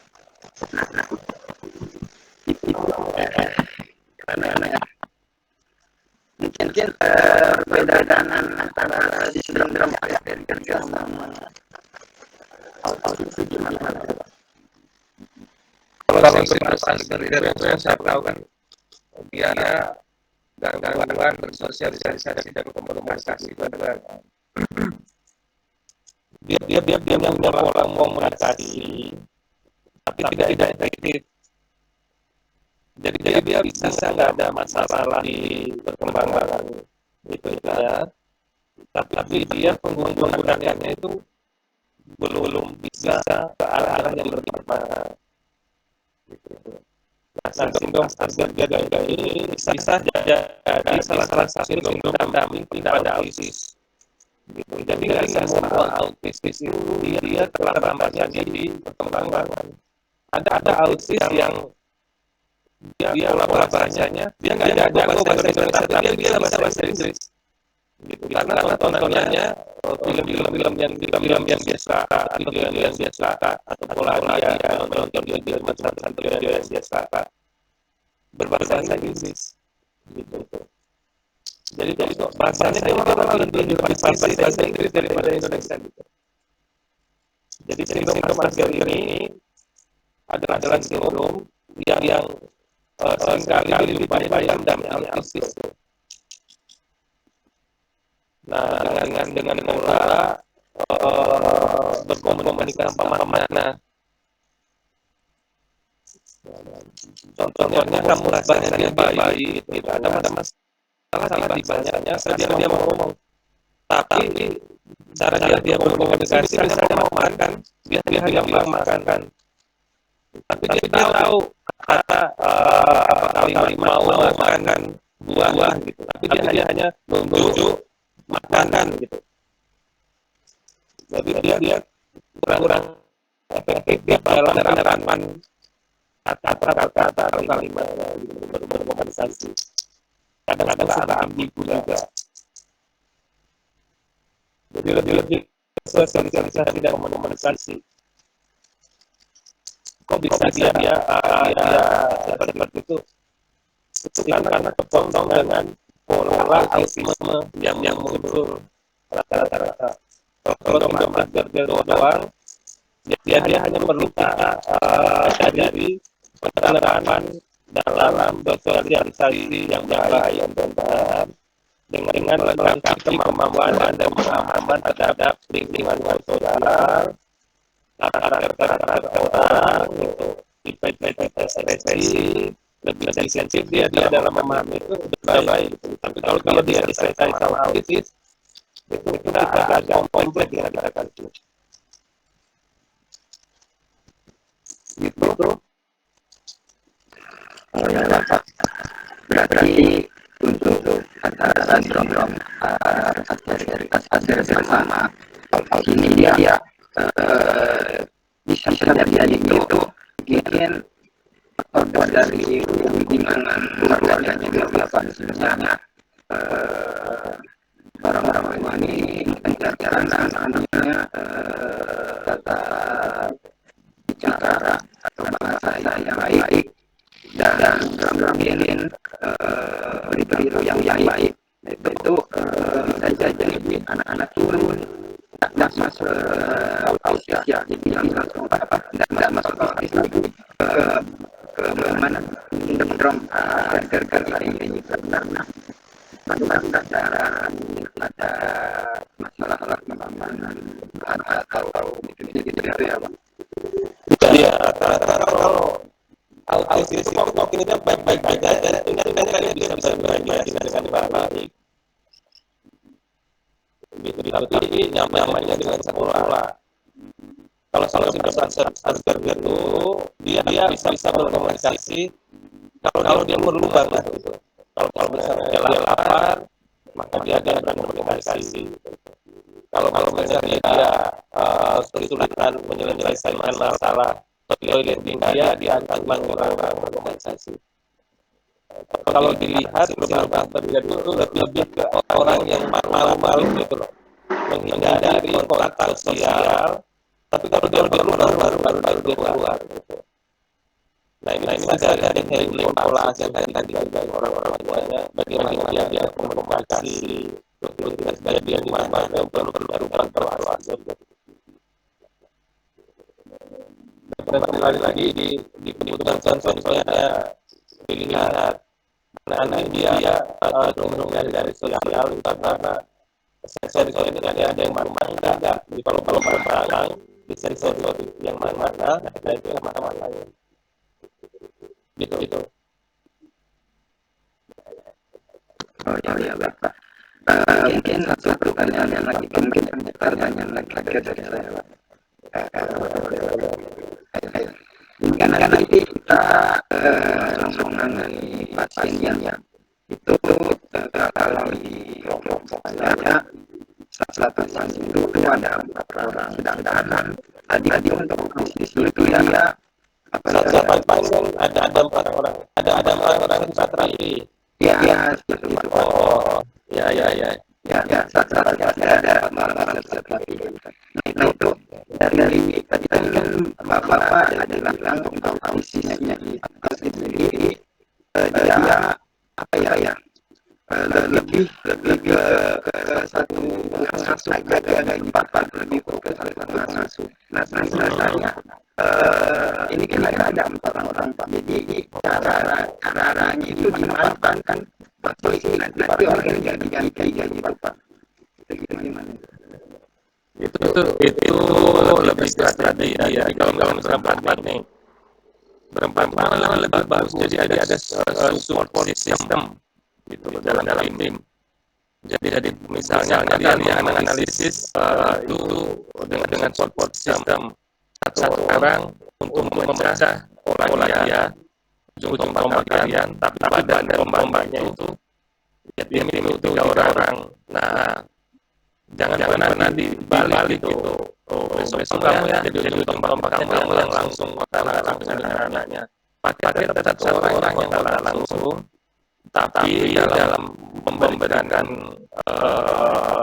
mengkondisikan lingkungan dia itu kalian berempat. Nah, kalian berempat ini juga memahami pola si anak ini dengan baik. Cara yang handle si anak ini keempat-empatnya harus paham. Bukan hanya seorang yang berhubungan langsung dengan anak-anak yang harus paham, tapi keempat-empatnya supaya pola yang kalian bikin ini membuat lingkungan yang nyaman untuk si anak itu. Tapi kalau misalnya hanya satu orang yang berperan langsung, kemudian dia handle suasana lingkungan di sana hanya satu orang, maka teman-teman terusnya satu orang aja yang dia welcome gitu, yang jaga juga, karena yang ini dia tidak dibahas secara langsung sejak awal gitu. Jadi kalau banyak itu masuknya di support system, bukan giliran ya, ada anak digilir ke A, B, C, gitu. Si A tetap handling langsung dan pola, kemudian mengatur pola normalnya dia dengan imajinasinya yang satu dua kita potong pakai satu orang, yang lain itu mengkondisikan lingkungannya. Nah, komunikasi itu masuk lewat orang yang berkomunikasi langsung dengan si anak. Yang lain ini dengan sentuhan saja misalnya gitu, supaya tidak arah komunikasinya tidak mencari, karena sisi dia hanya searah gitu yang dia bisa. Kebanyakan dia biasa tantang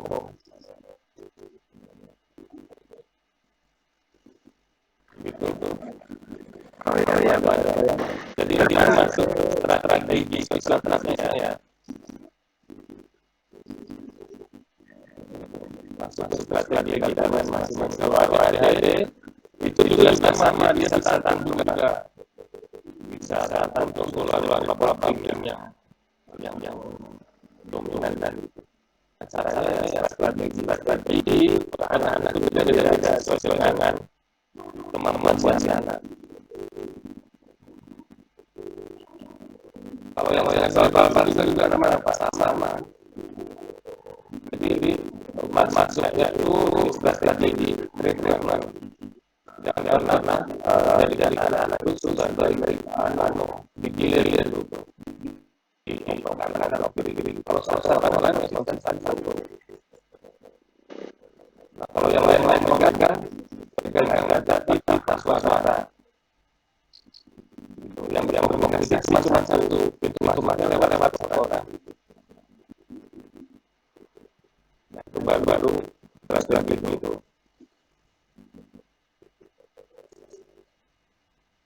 Gitu tuh. Ada lagi yang mau tanya?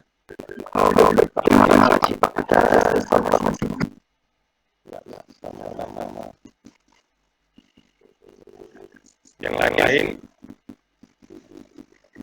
ada lagi ini berapa 15 orang ya, banyak ini.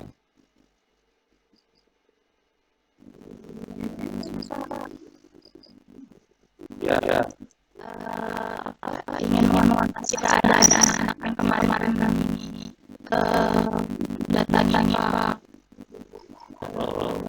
Itu ada yang si Pak.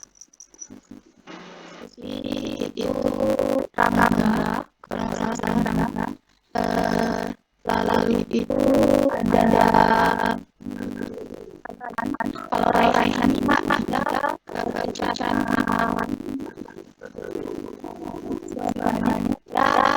baju-baju kepalan itu mirip Pak. Lalu dia sudah berbagi mana jam nenek yang dia dulu malamnya bangun kayak Papa. Dia yang nggak aktif, dia banyak kerja juga Pak. Jalan-jalan itu semalam seperti itu Pak. Dan Ya. Pak. Dia atau apa? Bukan TV. Apa? Yang bagus ketika lalu Raihan ini dia itu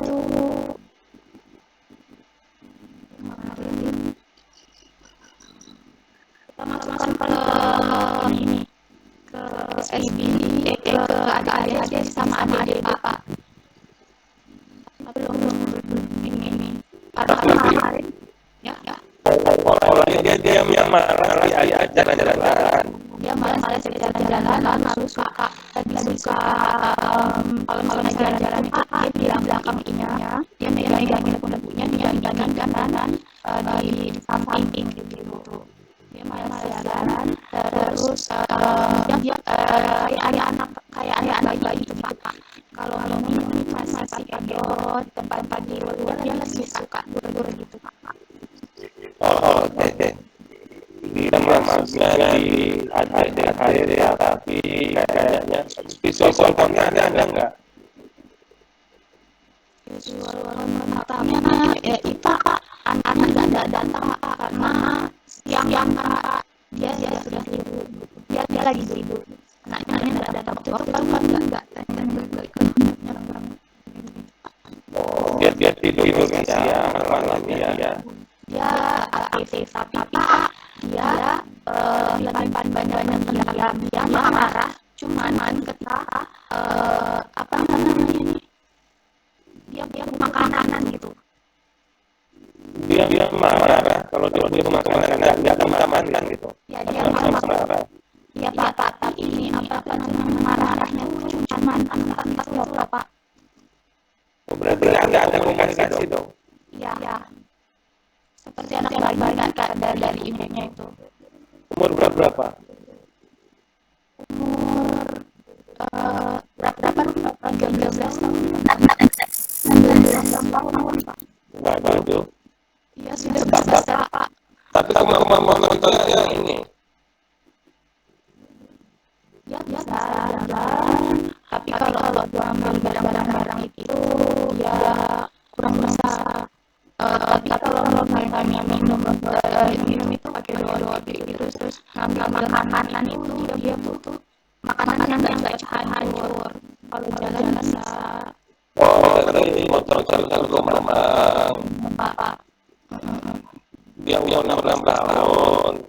Dia komunikasinya masih bambang dia masih ngocok dari itu.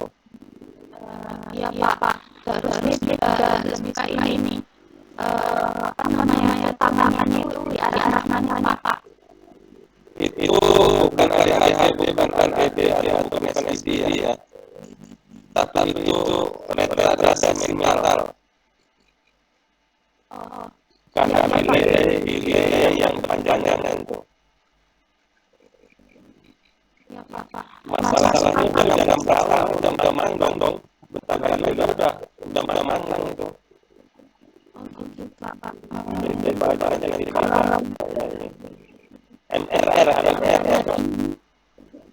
Ya Pak, kalau dari SSN sendiri itu ada dia termasuk profession Pak. Profession. Oh, bukan MRD. Ya Pak. Ini ada meltdown itu. Jadi wajahnya itu liar layu terus low vision dengan aura yang ini MRR low apa namanya meltdown. Nah itu kalian saat sensi untuk meltdown.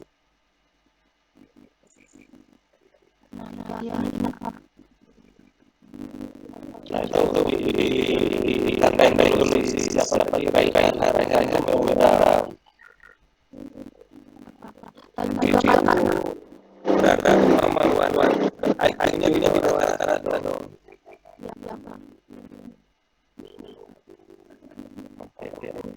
Giginya gimana giginya? Ompong atau enggak?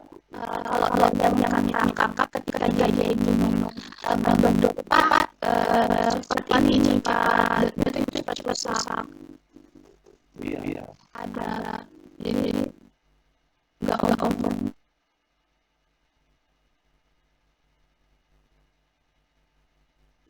Tapi itu foto-foto itu kan foto itu bukan foto yang sebar tapi slim gitu jadi gambar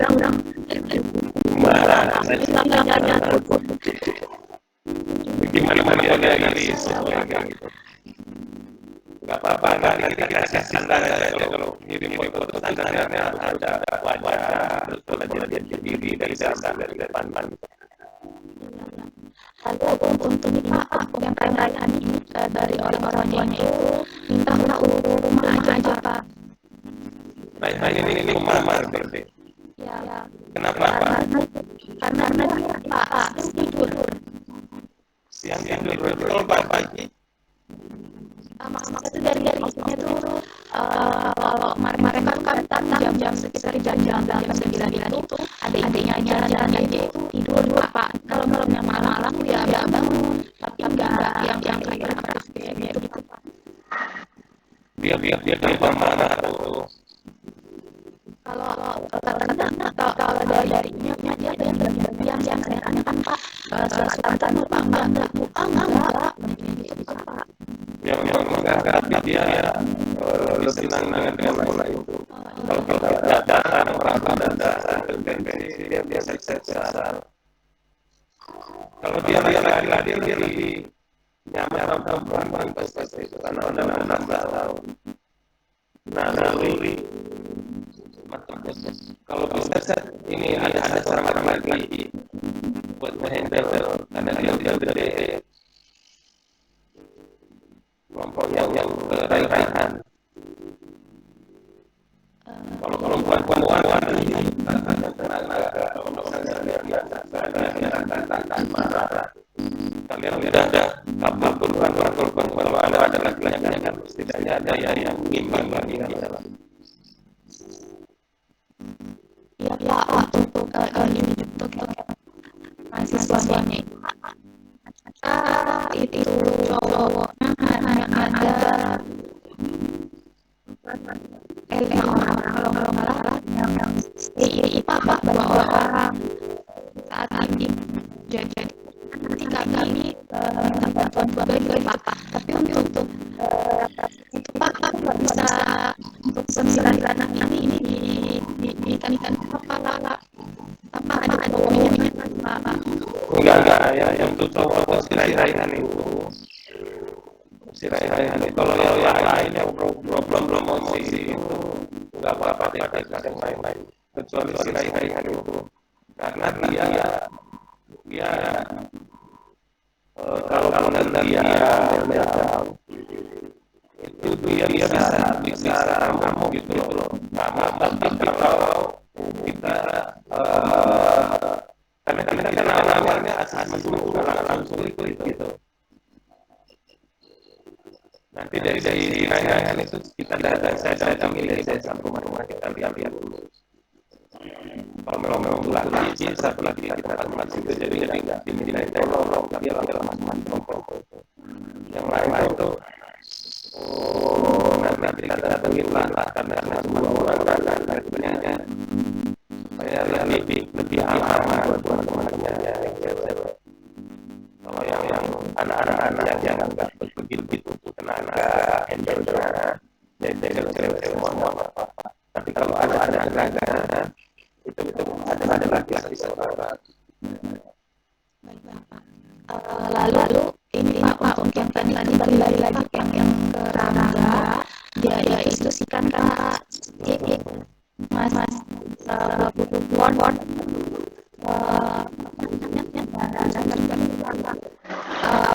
Gimana itu suaranya?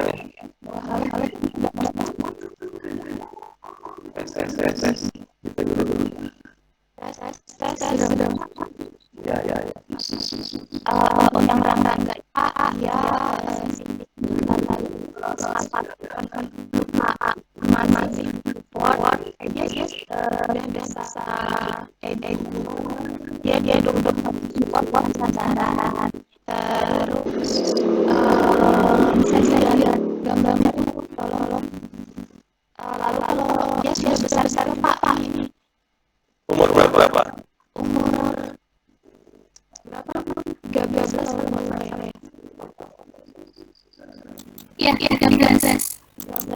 Pak sudah cukup pernah sarap juga tapi sekarang sudah nggak lagi Pak. Ada apa enggak? Ada Pak, tapi ya dari acaranya ini kalau kakinya harus bisa Pak. Terus gitu Pak. Umurnya udah berapa? 13 tahun Pak. Sudah besar. Itu udah susah dong. Itu dia Pak. Kebanyakan kali yang anak-anak SMP ini umur 11 sampai 25 tahun Pak. Waduh. Ya, lalu Pak untuk yang SMP ini tadi baru dari mana? Dari anak LDP ada yang mau masuk juga Pak, calon anak-anak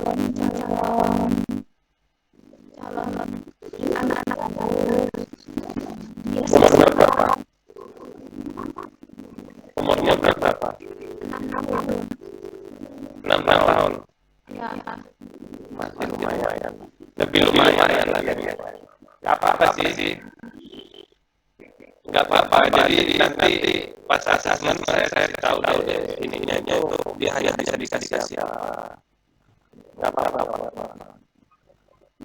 Kita nggak bisa memperbaiki bank tapi masih lumayan lah untuk dia perkembangannya gitu. Minimal dia sama mandiri. Ini siapa nih foto nih? Rangga Pak. Itu Rangga dia bisa ngambil ini apa namanya untuk pulpen terus itu suka robek kayak gitu Pak. Coba lihat mana. Nah itu nggak bisa yang spesial. Nah ini kakinya ya, cincin ya. Iya. Terus ini fotonya.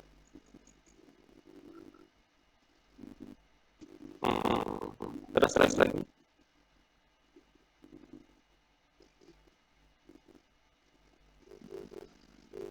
Oh, dia nggak lewat kantor kok enggak. Masih bisa apa gitu.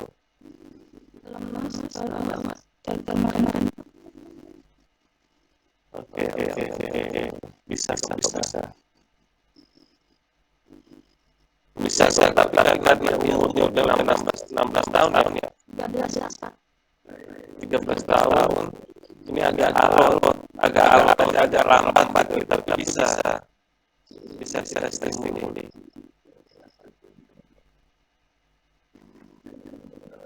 Ini siapa nih? Ini dia Pak. Dia nggak ada kontak mata, tapi kalau ditanya dia masih bisa jawab gitu Pak. Oh, bagus dong. Iya Pak, umur 20 tahun Pak. Nah, kalau ini sudah ada ketertarikan sama teman-teman Pak. Wah. Iya Pak. Tapi ini Pak, yang ini orang-orang aja dia bilang ini kalau dia berani diterapkan Pak. Kalau masalah perempuan dia nggak nurut kalau sama Pak. Nah itu pertimbangan Pak. Gimana? waduh, ya nggak apa-apa sih kalau paksa gitu mau gimana lagi. Mas-masa seorang buat jadi jembelan dan si itu. Dia malu-malu Pak pas lagi tanya-tanya sama cowok, nggak mau ngomong gitu. Nah ini yang saya pikirin sekarang gitu loh. Juga karena udah segitu pasti hasrat itu ada. Tapi nggak apa-apa sih. Ini buat kalian ya, experience yang baru buat kalian semua.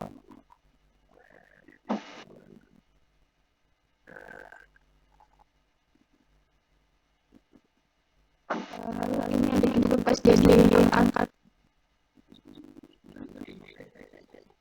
Dia pindah itu dia yang digendong gitu ya. ya Pak jadi tidak ada apa gitu kayak akan Dia jalan pegang ibunya. nah itu Mana coba lihat. Waduh ada pohon lagi. dari awal belum ada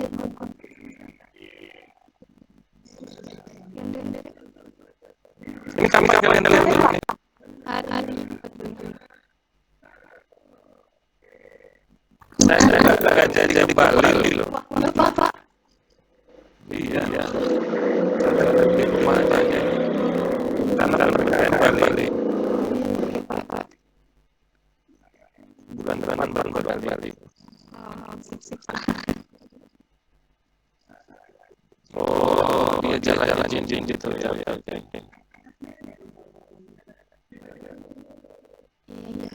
Berarti dia jalan, bisa jalan itu. Cuman keseimbangannya aja yang ini.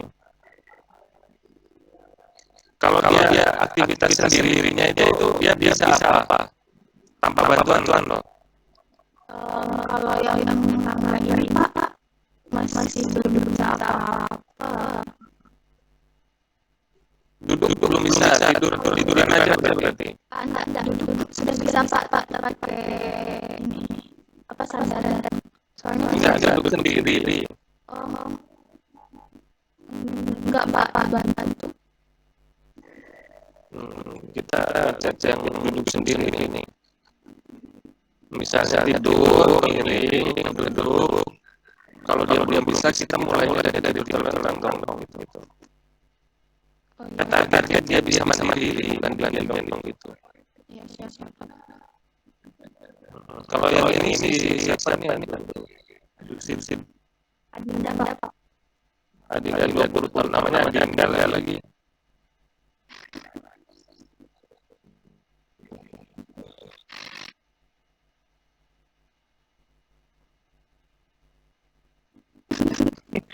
kalau ini bukan lagi ada apa ini benar itu bisa Pak contohnya kayak jemuran baju itu dipindahkan Oh, dia udah bagus betulnya. ya Pak bisa diajak ngobrol Bapak untuk bisa di atas itu sudah ini bisa tapi pandangannya ke lain gitu. Oh, nggak ada kontak visual, tapi dia bisa ngeliat kalian. Kalau ada mas dia ngeliat mas-masnya atau nggak ada kontak Kalau visual. dari sini nggak ada kontak visual sih Pak, tapi dia malu-malu Pak. Oh, oke. Jadi oke. Ini lebih gampang kalau yang ini. Dikit lagi itu.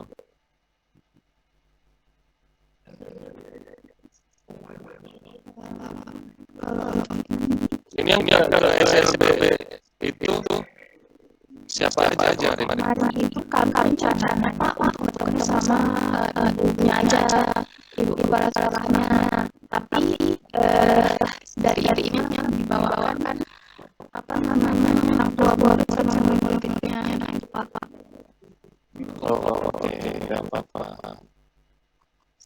Sama Ini apa siapa? ini Chandra Pak. Chandra ini ABK bukan? Termasuk Pak salah satu siswa tapi bukan prioritas dari yang 9 itu. Oh, oke. dia terlambat ini untuk menulis IQ-nya di bawah Pak. Tapi kalau untuk Chandra ini sudah sangat terlihat sekali ketertarikan sama hal jenis Pak. Umur berapa dia? SMP. Ya normal berarti ya. Ini seksual doang kan masalah kalau dia belum bisa nulis. Ya. Untuk tulisannya itu masih balik kalau Pak. Misalnya C-nya balik gitu. Belum ada sama sekali dari hurufnya kayak gitu. Terus dia juga orangnya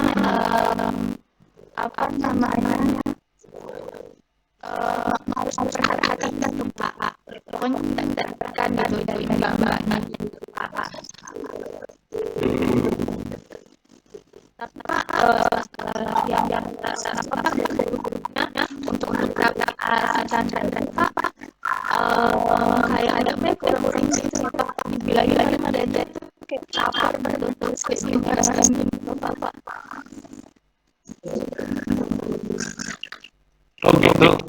Ya Pak kayak jadi caper itu soalnya di gerakan gitu. Gimana? Dia caper, katanya dia caper soalnya dia caper soalnya nggak diperhatiin sama mbak-mbaknya. Ya. Oh gitu ya Bu. Jadi kayak menurut saya ya dari guru-gurunya juga masih ini Pak perspektif itu lebih gimana nih Pak? Ya itu kan tim PA anak MRL ini. Retradasional karena nilai akibat sekuen kurang matang di sekuen kayaknya. Urutan ini tulis belum bisa, tapi ngomong lancar ya. Lancar Pak. Untuk mengingat dia susah. Iya karena urutan. Jadi kalau kalian kalau sekuen ini bayang kalau kalian di pos masing-masing punya lemari. Nah di dalam lemari kalau kalian buka ada tempat baju, ada dalaman, ada tempat celana, terus ada gantungan jaket tertata rapi gitu. Tapi kalau anak dengan gangguan seksual, dia nggak tahu di mana blok baju, terus dalamannya dia nggak tahu gimana sembarangan, jadi nggak tata gitu. Tapi memorinya ada di lemari memori itu ada file-filenya, tapi letaknya itu acak-acakan. Gitu. Kalau misalnya disuruh nyari, dia bisa nyari, tapi lama. Kalau misalnya dia nggak bisa nyari, berarti file yang dia simpan ini disimpan di bekas file yang dianggap tidak berguna gitu. Jadi dimakan.